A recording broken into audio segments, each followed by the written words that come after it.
Welcome back to another project analysis series. However, this time we'll be doing something a little bit differently. I'll be covering Bloomsbury Residences, which has already been launched at this point in time of this video. But don't worry, this is still going to be very relevant because I'll be basing this review on the remaining 61% of the units available as of today's filming. So in this video, I'll cover what I like, what I don't like about this project, and my top unit picks based on the remaining inventory, and which layout offers a better rental yield and return on investment. And this is especially important if you are an investor today looking for opportunity in the market today. If you want to have early access to time-sensitive deals like bounce-out units from developers, please be sure to join my Telegram channel. So let's get straight into Bloomsbury Residence. Bloomsbury Residence is located in the One North cluster, however, they're located at the south side. So actually, if you're familiar with the One North area, right, you will know that the north side of this One North area already has projects like One North Eden, the Hill at One North, Blossoms by the Park, One North Residence, and even Rochester Residence. So Bloomsbury is actually the first to launch in the southern cluster, which is a new township with 4 to 5 more land parcels in the pipeline, which is actually around here. So this is the overview of Bloomsbury, which is actually developed by Qingjian and Fossey Holdings, and you can take a screenshot of this project information if you like. However, one thing to note that this is a mixed-use development. So they have actually 358 residential units, and it comes with about 400 square meters of commercial space. If you put it into perspective, maybe that translates to about 5 to 8 small retail shops. So you don't expect like a big mall, just maybe some basic convenience lah. Okay, so another thing to point out is that there are only 143 car park lots for 358 units. So that is about a 39% ratio. It's not a 1-to-1 parking. Also, this project is not near an MRT. However, there will be a shuttle bus that runs for the first year. However, after that, it will be up to the MCST whether they want to continue this service or not lah. Okay, and the estimated TOP date will be in 2029.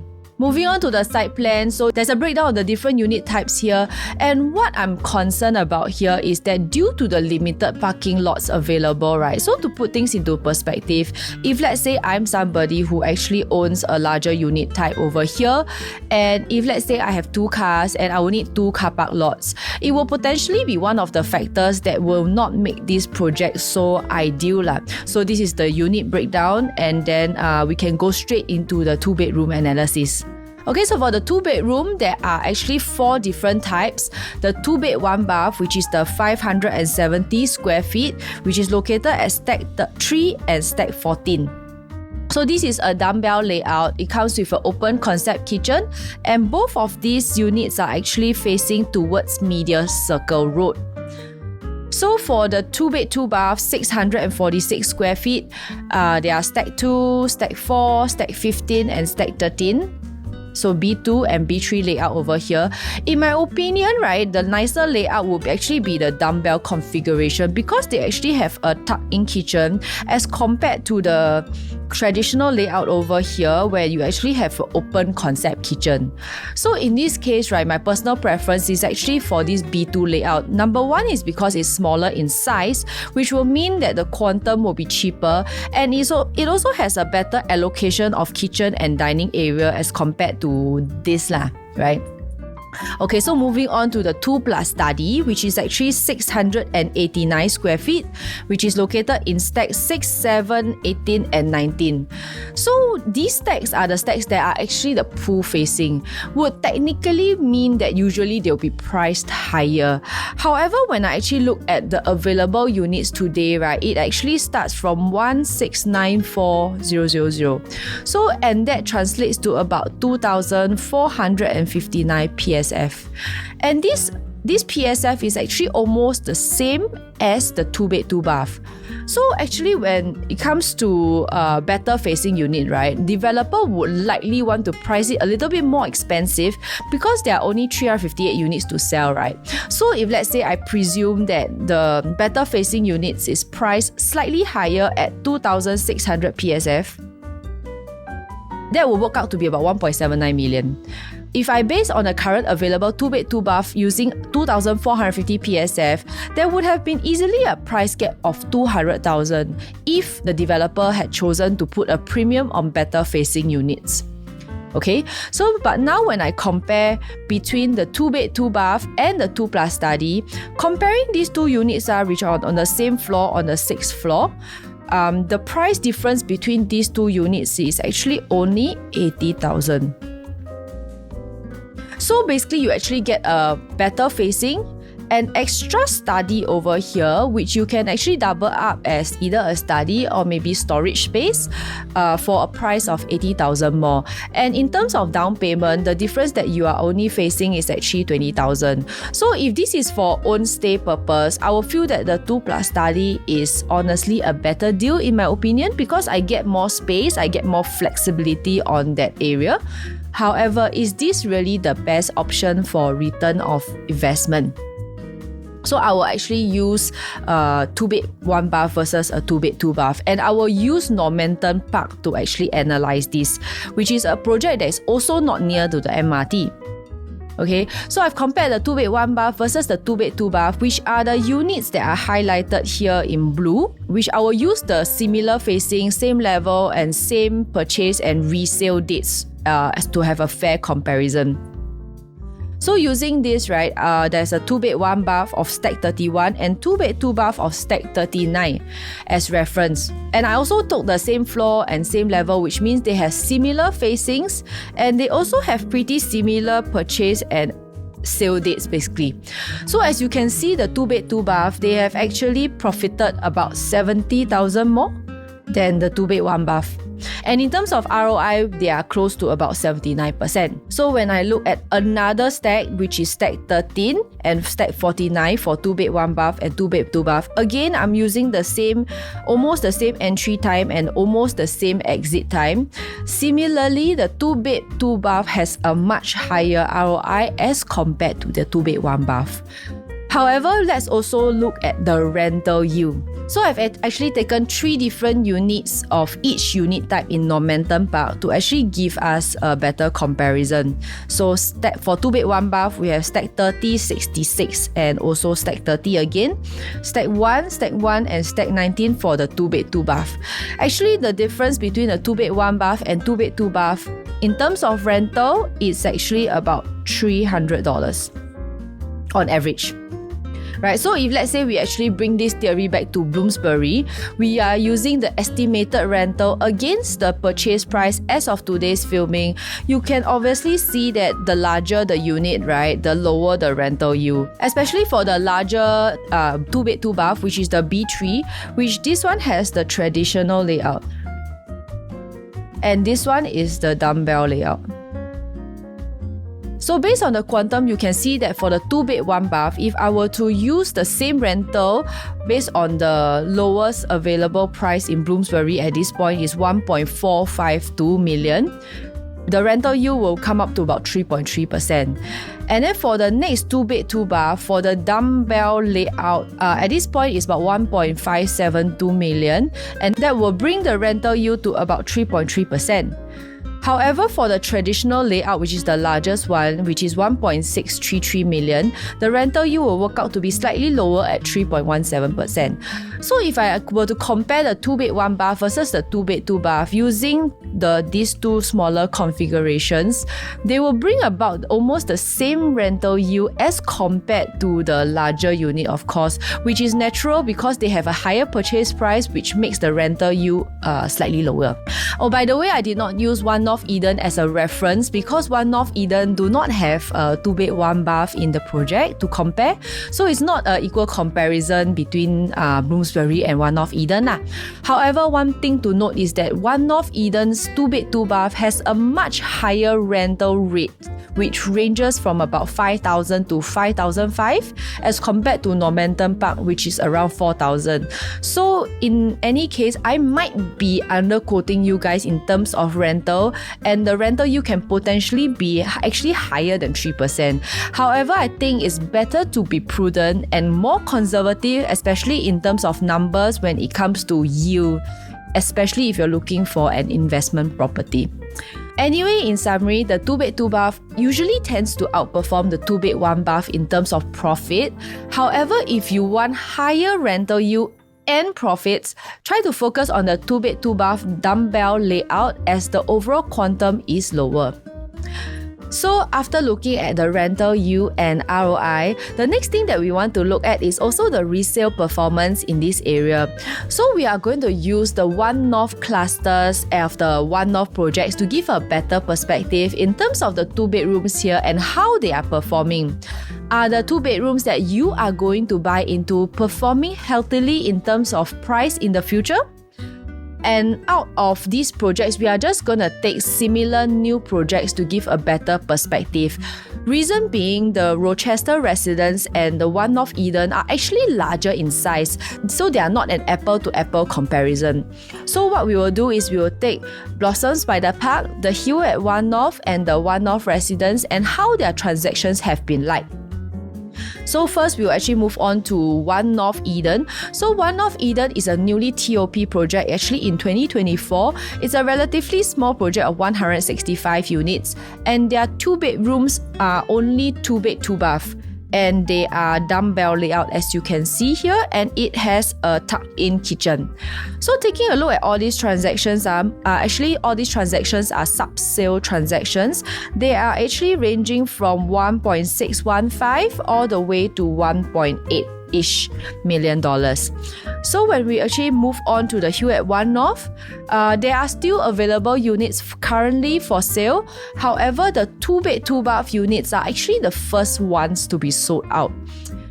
Same, it's also a relatively small project of 142 units which will achieve its TOP in 2027.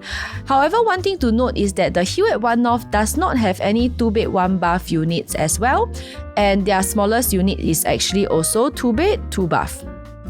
The transactions in this area is actually ranging from 1.86 million to actually 2.07 million. So lastly, we move on to the Blossoms by the Park, which has 275 units that also is TOP in 2027. The 2-bedroom units are actually sized at 678 square feet. And if you realize just now, all the 3 projects that we have been going through, right, there are no 2-bed 1-bath units in this area. So for Blossoms by the Park, for the 2-bed 2-bath units, they have a range of 1.49 million to 1.82 million. So what we can see over here is that the transactions that have been done for all these 3 projects have already achieved much higher than what is actually available in Bloomsbury today. So with that, right, my top choice will be actually the 2-bed 2-bath dumbbell layout. I mean, reason being the layout has an enclosable kitchen, sort of, or a tuck-in kitchen, and has a more well-planned layout with no wasted space as compared to the traditional layout where there is an open concept kitchen. In terms of numbers, yes, similar rental yield of 3.3% as compared to the 2-bed 1-bath, and it also has a very wide price gap as compared to the nearby surrounding projects, because currently the lowest price unit at Bloomsbury is actually 1.572, while the surrounding areas have already gone as high as 1.8 million. So in my opinion, there's actually a strong price support of 200,000, which means that the buyers in this area who have bought the 2-bed 2-bath have already accepted the pricing of 1.8 million. So another strategy that I would recommend for a 2-bed 2-bath unit is to go as low floor as possible, since the views are pretty much quite similar, which is the media circle facing lah. So however, where does this leave the 2-bed 1-bath units? Given that there are actually very limited supply, or rather even no supply in this area for 2-bed 1-bath units for the current launches in the One North area, I would still think that this 2-bed 1-bath would actually suit those who are a little bit more budget conscious. So with a starting price of 1.452 million, it's still a very good price to enter for budget-friendly investors. And actually, to be honest, at this point, there is only 1 unit left for the 2-bed 1-bath. Okay, so now let's move on to the 3-bedder. There are actually 5 different layouts. So there's the C1, which is 904 square feet, is a 3+ study. However, if you look at the study here, right, I really think it's more like a corner lah.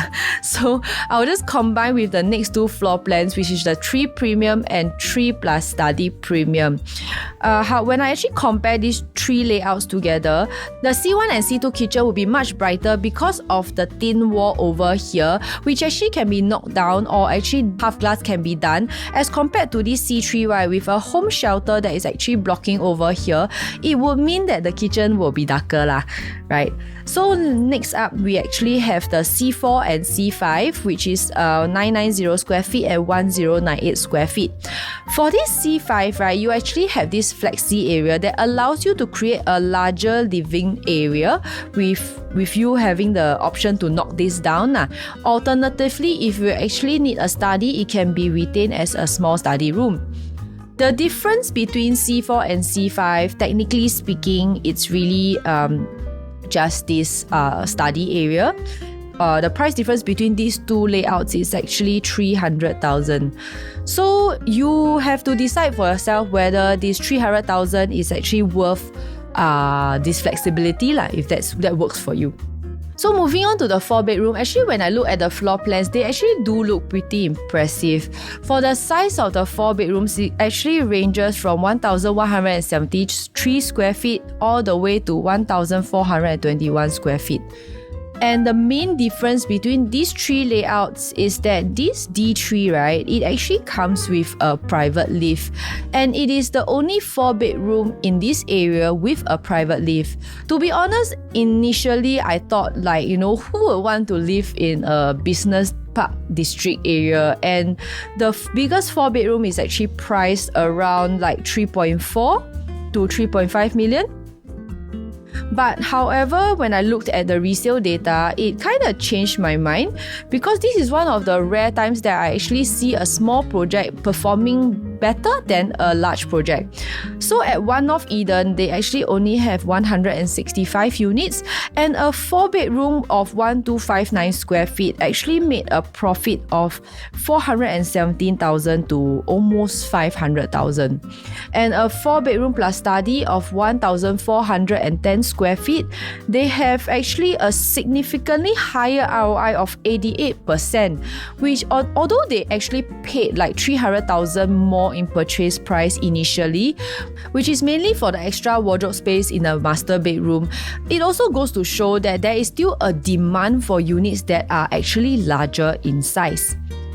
So if we compare that to Normanton Park, which is a huge project of 1,862 units, their 4 bedrooms, right, actually profited ranging from 437 to 488,000.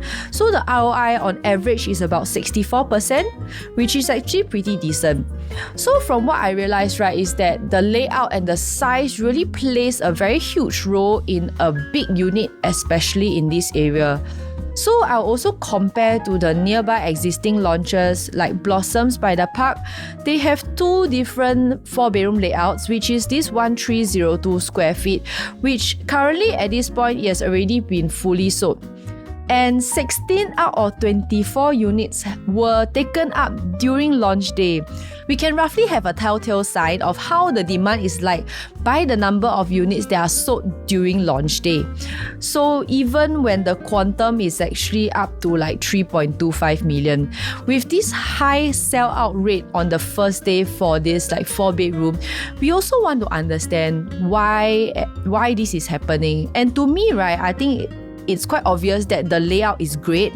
There is a landscape living and dining, and it has almost everything that you have in a 4-bedroom. You have your WC, your yard, your bathrooms, and all your bedrooms can put a proper queen-size bed. However, it's a different story when we actually go to the larger 4-bedroom unit at Blossoms by the Park of 1,507 square feet. At this point, it still has 18 units left, And the reason I think is quite clear is because of the layout. It's really less functional as compared to the 1302 square feet, and thus it's not performing as well. So if you are thinking of looking at 4-bedroom units in this One North area, the layout actually plays a very important factor towards your resale buyers as well. So going back to the 4-bedroom top choices, for those with budget constraints, the 1173 square feet is actually starting from 2.86 million. Although they do not have a wide frontage living room, however, they still have a wide frontage dining area. So the entire space still gives you that kind of sense of openness in a way. So unless your budget allows, I believe that the D3 unit will be the more highly sought after layout as they have a private lift. So at Bloomsbury, this D3 layout has a private lift, which is actually super rare in this area. For buyers who are looking at space and exclusivity, this layout will definitely stand out. Okay, so once again, you can join my Telegram channel to have early access for developer deals and maybe bounced out units. So thanks for watching, and I'll see you in the next one.